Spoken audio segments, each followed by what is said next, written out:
Assalamualaikum warahmatullahi wabarakatuh. Perkenalkan, nama saya Sylvia Sinta dengan NPM B1A021119. Di sini saya akan mempresentasikan hasil rangkuman materi saya mengenai pengantar hukum acara pidana Indonesia yang sumber referensinya saya dapatkan dari karya Dr. Arya Zurnetti SHM Hum, Dr. Fitri Wahyuni SHMH, dan Siti Rohmah SHMH. Adapun tujuan dari pembuatan video ini yaitu agar bermanfaat bagi mahasiswa lainnya, tepatnya yang sedang mempelajari pengantar hukum acara pidana Indonesia dan untuk menyelesaikan tugas hukum pembuktian.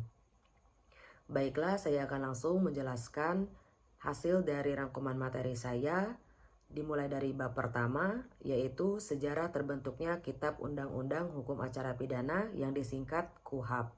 Jadi, sebelum negeri Belanda merdeka dari jajahan Perancis, maka berlakulah hukum pidana Perancis yang disebut Kode Penal. Namun setelah merdeka, maka Belanda segera membuat atau menyusun sendiri kitab undang-undang hukum pidananya yang disebut Nederlands Wetboek van Strafrecht. Lalu di era kolonial Belanda, Indonesia menggunakan sistem hukum pidana kolonial seperti Herzene Inlands Reglement atau HIR dan Rechtsreglement voor de Buitengewesten. Sistem ini mengatur hukum acara pidana berdasarkan struktur sosial dan golongan masyarakat saat itu. Lalu di masa pendudukan Jepang, sistem hukum yang berlaku tetap menggunakan aturan kolonial dengan sedikit penyesuaian, misalnya pembentukan Tihohoin atau pengadilan negeri dan Kotohoin atau pengadilan tinggi. Selanjutnya, masa kemerdekaan. Setelah proklamasi kemerdekaan tahun 1945, HIR ini tetap digunakan sementara hingga pembentukan peraturan hukum nasional. Lalu Undang-Undang Darurat Nomor 1 Tahun 1951 memperkenalkan sistem pengadilan terpadu di seluruh Indonesia. Kitab Undang-Undang Hukum Acara Pidana atau Undang-Undang Nomor 8 Tahun 1981 disahkan untuk menggantikan HIR dengan sistem hukum acara pidana yang kodifikatif dan unifikatif. Adapun tujuan pembentukan Kitab Undang-Undang Hukum Acara Pidana ini yang pertama untuk mengoreksi praktik hukum kolonial yang tidak sesuai dengan hak asasi manusia, yang kedua yaitu untuk memastikan perlindungan hukum bagi tersangka dan terdakwa termasuk hak atas bantuan hukum dan kepastian waktu penahanan. Yang kedua yaitu masuk ke materi, istilah, dan pengertian hukum acara pidana. Hukum acara pidana di Indonesia merujuk pada aturan formal dalam menyelesaikan kasus pidana yang mengacu pada istilah Belanda strafvordering dan Inggris Criminal Procedure Law.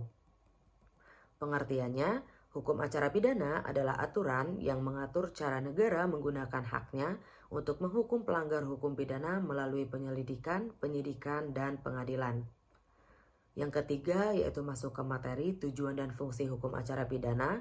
Tujuannya yaitu yang pertama untuk mencari dan mendekati kebenaran material, yang kedua untuk menentukan pelaku tindak pidana secara sah melalui proses hukum, yang ketiga memastikan penegakan hukum secara adil sesuai peraturan. Yang keempat yaitu masuk ke materi asas-asas hukum acara pidana.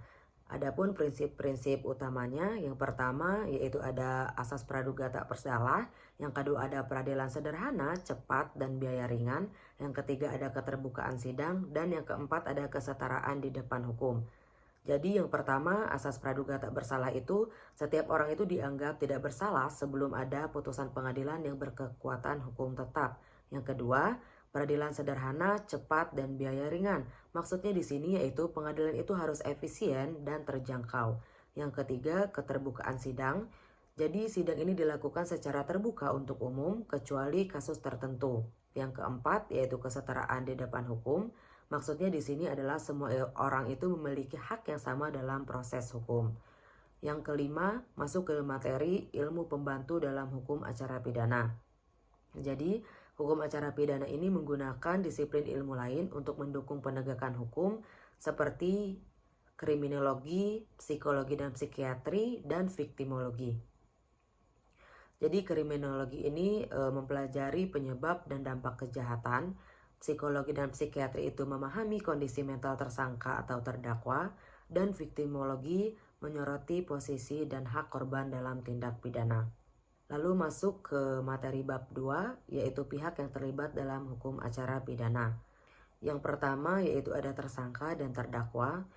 Tersangka yaitu seseorang yang diduga melakukan tindak pidana berdasarkan bukti awal yang cukup, berada dalam tahap penyelidikan dan penyidikan. Yang kedua yaitu ada terdakwa. Jadi terdakwa itu adalah seseorang yang telah didakwa di pengadilan karena diduga melakukan tindak pidana. Lalu ada hak-hak tersangka atau terdakwa.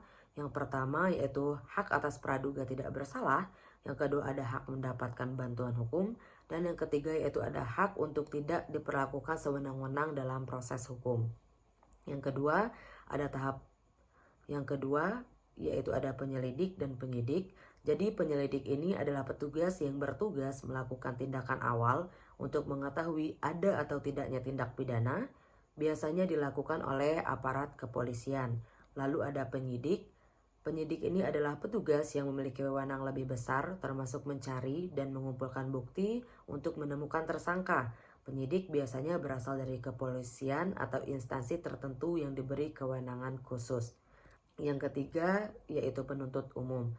Jadi penuntut umum itu adalah jaksa yang bertugas melakukan penuntutan terhadap tersangka atau terdakwa di pengadilan. Fungsi utamanya yaitu yang pertama untuk menuntut perkara pidana di pengadilan. Yang kedua yaitu untuk mengarahkan jalannya pembuktian untuk membuktikan kesalahan terdakwa. Yang ketiga yaitu untuk melaksanakan putusan pengadilan yang berkekuatan hukum tetap. Yang keempat ada penasihat hukum atau advokat. Jadi penasihat hukum atau advokat ini adalah pihak yang memberikan bantuan hukum kepada tersangka atau terdakwa dalam setiap tahap proses pengadilan. Perannya yang pertama yaitu untuk membela hak dan kepentingan tersangka atau terdakwa. Yang kedua untuk menjamin proses hukum berjalan secara adil dan sesuai aturan. Yang ketiga yaitu berperan aktif dalam proses pemeriksaan di pengadilan dengan mengajukan keberatan saksi atau bukti pendukung. Lalu yang kelima ada hakim. Jadi peran hakim ini sebagai pihak independen yang memeriksa, mengadili dan memutus perkara pidana. Yang kedua yaitu untuk menjamin proses peradilan berjalan sesuai asas hukum, termasuk asas keadilan dan kemanusiaan. Lalu jenis hakim ini dibagi menjadi 3, yaitu hakim pengadilan negeri atau pengadilan tingkat pertama. Lalu yang kedua ada hakim pengadilan tinggi atau pengadilan tingkat banding. Dan yang ketiga ada hakim Mahkamah Agung atau kasasi dan peninjauan kembali. Yang keenam, peran lain dalam proses hukum. Jadi peran lain dan proses hukum dimaksud di sini yaitu saksi dan ahli. Jadi saksi ini memberikan keterangan mengenai fakta yang diketahuinya terkait kasus. Lalu saksi ahli memberikan pendapat berdasarkan keahliannya untuk membantu hakim memahami aspek teknis. Lalu ada korban. Korban ini memiliki hak untuk mendapatkan perlindungan, ganti rugi atau restitusi sesuai dengan undang-undang. Lalu ada petugas keamanan yang mendukung pelaksanaan sidang dan memastikan keamanan semua pihak yang terlibat. Selanjutnya yaitu masuk ke bab ketiga, yaitu tentang penyelidikan dan penyidikan. Yang pertama yaitu penyelidikan. Jadi penyelidikan ini adalah tahap awal dalam proses hukum pidana yang bertujuan untuk menentukan apakah suatu peristiwa dapat dianggap sebagai tindak pidana. Yang kedua yaitu penyelidik biasanya berasal dari kepolisian. Adapun tugas dan wewenang penyelidik yang pertama yaitu untuk mencari dan mengumpulkan informasi atau fakta awal tentang suatu dugaan tindak pidana. Yang kedua yaitu untuk melakukan tindakan tertentu untuk mengamankan bukti awal, misalnya meminta keterangan dari saksi. Lalu dasar hukumnya yaitu diatur di dalam pasal 1 butir 4 Kitab Undang-Undang Hukum Acara Pidana yang disingkat KUHP.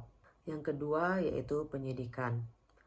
Penyidikan adalah tahapan lanjutan setelah penyelidikan yang bertujuan untuk menemukan bukti yang cukup guna menetapkan tersangka dan menyusun berkas perkara untuk proses penuntutan. Lalu penyidik dapat berasal dari kepolisian atau instansi lain yang diberi kewenangan khusus seperti kejaksaan untuk tindak pidana tertentu. Adapun tugas dan wewenang penyidik yang pertama yaitu untuk mencari, mengumpulkan bukti dan menetapkan tersangka. Yang kedua untuk melakukan tindakan paksa seperti penangkapan, penahanan, penggeledahan, dan penyitaan atau dengan syarat sesuai hukum. Yang ketiga yaitu memanggil saksi, ahli, dan tersangka untuk memberikan keterangan. Yang keempat yaitu untuk membuat berita acara pemeriksaan atau BAP. sebagai dokumen resmi penyidikan. Lalu ada hak tersangka dalam penyidikan. Yang pertama yaitu untuk mendapatkan penjelasan tentang haknya, termasuk hak atas bantuan hukum. Yang kedua untuk mendapatkan perlakuan yang manusiawi dan bebas dari tindakan sewenang-wenang. Dasar hukumnya yaitu diatur dalam pasal 1 butir 2 Kitab Undang-Undang Hukum Acara Pidana yang disingkat KUHP. Yang ketiga yaitu perbedaan penyelidikan dan penyidikan. Jadi tujuan dari penyelidikan adalah untuk menentukan apakah suatu peristiwa tersebut adalah tindak pidana, sedangkan penyidikan adalah untuk mengumpulkan bukti dan menetapkan tersangka. Lalu penyelidikan ini pelaksananya yaitu penyelidik atau umumnya polisi, sedangkan penyidikan atau penyidik itu biasanya dilakukan oleh polisi atau instansi berwenang. Prosesnya, penyelidikan ini tidak melibatkan tindakan paksa, sedangkan penyidikan dapat melibatkan tindakan paksa seperti penangkapan, penahanan, dan lain-lain. Dasar hukum dari penyelidikan yaitu pasal 1 butir 4 Kitab Undang-Undang Hukum Acara Pidana yang disingkat KUHP, sedangkan penyidikan itu diatur di dalam pasal 1 butir 2 Kitab Undang-Undang Hukum Acara Pidana yang disingkat KUHP. Yang keempat yaitu tahapan dalam penyelidikan dan penyidikan. Yang pertama ada penyelidikan. Jadi penyelidikan ini pengumpulan fakta awal melalui observasi atau laporan masyarakat. Lalu penentuan awal apakah kasus tersebut merupakan tindak pidana. Lalu setelah kasus tersebut dinyatakan sebagai tindak pidana, masuk ke dalam tahap penyidikan. Jadi tahap penyidikan ini adalah untuk pengumpulan bukti formal seperti keterangan saksi, ahli, atau dokumen, dan juga untuk pelaksanaan tindakan paksa sesuai prosedur hukum, dan untuk menyiapkan berkas perkara untuk dilimpahkan kepada penuntut umum. Yang kelima yaitu pentingnya proses penyelidikan dan penyidikan. Yang pertama yaitu untuk menjamin adanya bukti yang cukup untuk membawa kasus ke pengadilan. Yang kedua untuk memberikan perlindungan kepada tersangka dari tindakan sewenang-wenang. Yang ketiga yaitu untuk memastikan proses peradilan yang adil dan sesuai hukum. Lalu masuk ke dalam materi bab 4 yaitu tentang upaya paksa. Jadi upaya paksa adalah tindakan yang dilakukan oleh aparat penegak hukum untuk menjamin kelancaran proses penyidikan dan penyelesaian perkara pidana. Tindakan ini bersifat membatasi hak-hak individu sehingga harus dilakukan sesuai hukum untuk menghindari penyalahgunaan wewenang. Lalu ada jenis-jenis upaya paksa. Yang pertama yaitu ada penangkapan, kedua ada penahanan, yang ketiga yaitu ada penggeledahan, yang keempat ada penyitaan, dan yang kelima yaitu ada pemeriksaan surat. Yang pertama penangkapan. Jadi penangkapan ini adalah penahanan sementara terhadap seseorang yang diduga melakukan tindak pidana untuk pemeriksaan lebih lanjut. Dasar hukumnya yaitu diatur di dalam pasal 16 sampai 19 Kitab Undang-Undang Hukum Acara Pidana yang disingkat KUHP. Prosedurnya yaitu dilakukan dengan surat perintah kecuali untuk tindak pidana tertangkap tangan dan penangkapan maksimum 1 kali 24 jam. Yang kedua yaitu penahanan. Penahanan ini adalah pembatasan kebebasan seseorang pada tempat tertentu selama proses hukum berlangsung. Dasar hukumnya diatur di dalam pasal 20 sampai 31 Kitab Undang-Undang Hukum Acara Pidana disingkat KUHP. Lalu ada jenis penahanan. Yang pertama ada penahanan rumah tahanan negara, yang kedua ada penahanan rumah, dan yang ketiga ada penahanan kota. Durasinya yaitu maksimum 20 hari oleh penyidik, dapat diperpanjang hingga 60 hari dengan persetujuan pengadilan. Hak tersangka yang pertama yaitu untuk mendapatkan informasi tentang alasan penahanan, yang kedua untuk mengajukan permohonan penangguhan penahanan. Yang ketiga yaitu ada penggeledahan. Jadi penggeledahan ini adalah tindakan hukum untuk mencari barang bukti di tempat tertentu. Dasar hukumnya yaitu diatur di dalam pasal 32 sampai 37 Kitab Undang-Undang Hukum Acara Pidana. Prosedurnya yaitu dilakukan dengan surat perintah resmi kecuali dalam keadaan mendesak dan hanya boleh dilakukan di tempat yang berkaitan langsung dengan perkara. Yang keempat yaitu penyitaan. Penyitaan ini adalah pengambilan barang bukti yang terkait dengan tindak pidana. Dasar hukumnya yaitu diatur di dalam pasal 38 sampai 46 Kitab Undang-Undang Hukum Acara Pidana. Prosedurnya yaitu dilakukan dengan surat perintah dan harus dilaporkan kepada pengadilan dalam waktu tertentu. Dan barang sitaan harus tercatat dan dijaga keutuhannya. Yang kelima yaitu ada pemeriksaan surat. Jadi pemeriksaan surat itu adalah pemeriksaan dokumen, surat atau komunikasi lainnya yang relevan dengan perkara. Dasar hukumnya yaitu diatur di dalam pasal 47 sampai 48 Kitab Undang-Undang Hukum Acara Pidana. Prosedurnya yaitu harus dilakukan dengan izin pengadilan kecuali dalam keadaan tertentu. Lalu ada prinsip-prinsip pelaksanaan upaya paksa. Legalitasnya yaitu harus dilakukan sesuai aturan hukum. Proseduralnya yaitu mengikuti prosedur yang ditetapkan untuk mencegah tindakan sewenang-wenang. Proporsionalitasnya yaitu hanya dilakukan sejauh diperlukan untuk penyelesaian perkara. Lalu penghormatan hak asasi. Jadi hak-hak individu itu harus tetap dihormati meskipun kebebasan mereka dibatasi. Yang keempat yaitu ada pengawasan dan akuntabilitas. Yang pertama, penggunaan upaya paksa diawasi oleh atasan langsung penyidik dan lembaga peradilan. Yang kedua, penyalahgunaan wewenang dalam pelaksanaan upaya paksa dapat diajukan ke pra-peradilan. Lalu kita masuk ke bab kelima yaitu penuntutan perkara pidana. Penuntutan adalah tindakan hukum yang dilakukan oleh penuntut umum untuk membawa perkara pidana ke pengadilan guna diperiksa dan diputus. Penuntut umum bertugas menyusun dakwaan berdasarkan bukti hasil penyidikan dan membuktikan kesalahan terdakwa di pengadilan.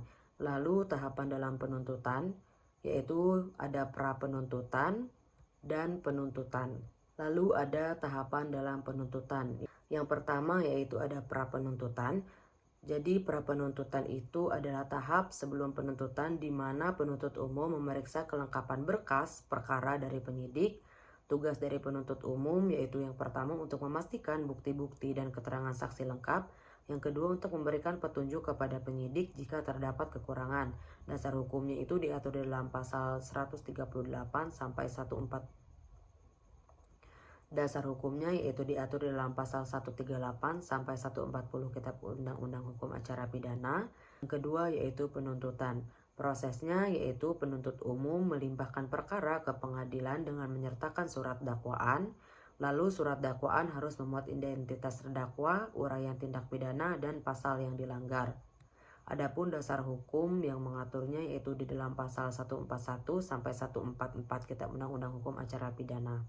Yang ketiga yaitu surat dakwaan. Adapun fungsi dari surat dakwaan yang pertama yaitu sebagai dasar pemeriksaan di pengadilan. Yang kedua yaitu untuk memberikan gambaran jelas tentang tindak pidana yang didakwakan kepada terdakwa. Adapun syarat dari surat dakwaan yang pertama yaitu disusun secara jelas, lengkap dan rinci, tidak bertentangan dengan hasil penyidikan dan harus menyebutkan pasal-pasal yang didakwakan. Selanjutnya yaitu ada bentuk-bentuk dakwaan. Yang pertama yaitu ada dakwaan tunggal. Dakwaan tunggal, dakwaannya hanya satu atau tunggal dan tindak pidana yang digunakan apabila berdasarkan hasil penelitian terhadap materi perkara hanya satu tindak pidana saja yang dapat didakwakan.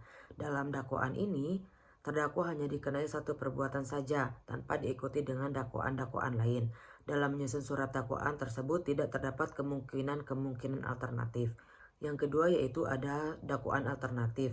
Jadi dakwaan alternatif ini tersusun dari beberapa tindak pidana yang didakwakan antara tindak pidana yang satu dengan tindak pidana yang lain bersifat saling mengecualikan. Dalam dakwaan ini terdapat secara faktual didakwakan lebih dari satu tindak pidana, tetapi pada hakikatnya ia hanya didakwa satu tindak pidana saja. Biasanya dalam penulisannya menggunakan kata atau.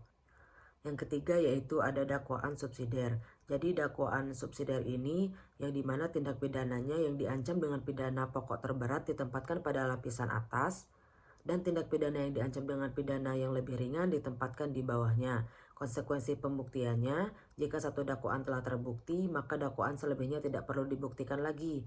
Biasanya menggunakan istilah primer, subsidiar, dan seterusnya. Meskipun dalam dakwaan tersebut terdapat beberapa tindak pidana, tetapi yang dibuktikan hanya salah satu saja dari tindak pidana yang didakwakan itu. Yang keempat yaitu ada dakwaan kumulatif. Jadi bentuk dakwaan ini dipergunakan dalam hal menghadapi seseorang yang melakukan beberapa tindak pidana atau beberapa orang yang melakukan satu tindak pidana. Dalam dakwaan ini, terdakwa didakwakan beberapa tindak pidana sekaligus. Biasanya, dakwaan akan disusun menjadi dakwaan 1, dakwaan 2, dan seterusnya. Jadi, dakwaan ini dipergunakan dalam hal terjadinya kumulasi, baik kumulasi perbuatan maupun kumulasi pelakunya. Jaksa menerapkan 2 pasal sekaligus dan menerapkan kata sambung dan. Lalu yang kelima yaitu ada dakwaan campuran atau kombinasi. Jadi bentuk dakwaan ini merupakan gabungan antara bentuk kumulatif dengan dakwaan alternatif ataupun dakwaan subsidiar. Ada 2 perbuatan, jaksa ragu-ragu mengenai perbuatan tersebut dilakukan. Biasanya dakwaan ini digunakan dalam perkara narkotika. Yang keempat yaitu ada pra-peradilan. Pra-peradilan ini adalah mekanisme pengujian keabsahan tindakan penegak hukum seperti penangkapan, penahanan, penghentian penyidikan, atau penuntutan. Lalu ada hak pihak yang diperiksa, yaitu tersangka atau keluarga dapat mengajukan pra-peradilan jika merasa ada tindakan yang tidak sah. Dasar hukumnya yaitu diatur di dalam pasal 77 sampai 83 Kitab Undang-Undang Hukum Acara Pidana. Lalu ada peran penuntut umum. Yang pertama yaitu sebagai pihak yang membawa perkara ke pengadilan dan mewakili kepentingan umum. Yang kedua untuk membuktikan kesalahan terdakwa berdasarkan alat bukti yang sah. Yang ketiga yaitu untuk menyampaikan tuntutan hukuman kepada hakim. Lalu ada hubungan penuntut umum dan penyidik. Jadi penuntut umum berwenang meminta penyidik melengkapi berkas perkara jika terdapat kekurangan dan penyidik harus memenuhi petunjuk penuntut umum agar berkas perkara dapat dilimpahkan ke pengadilan. Lalu pentingnya tahapan penuntutan. Yang pertama yaitu untuk menjamin kelengkapan dan keabsahan perkara sebelum masuk pengadilan. Yang kedua yaitu untuk menghindari kekeliruan dalam penyusunan surat dakwaan. Lalu yang terakhir yaitu ada pentingnya tahapan penuntutan. Yang pertama yaitu untuk menjamin kelengkapan dan keabsahan perkara sebelum masuk pengadilan. Yang kedua untuk menghindari kekeliruan dalam penyusunan surat dakwaan. Yang ketiga yaitu untuk memberikan kepastian hukum bagi terdakwa dan pihak terkait.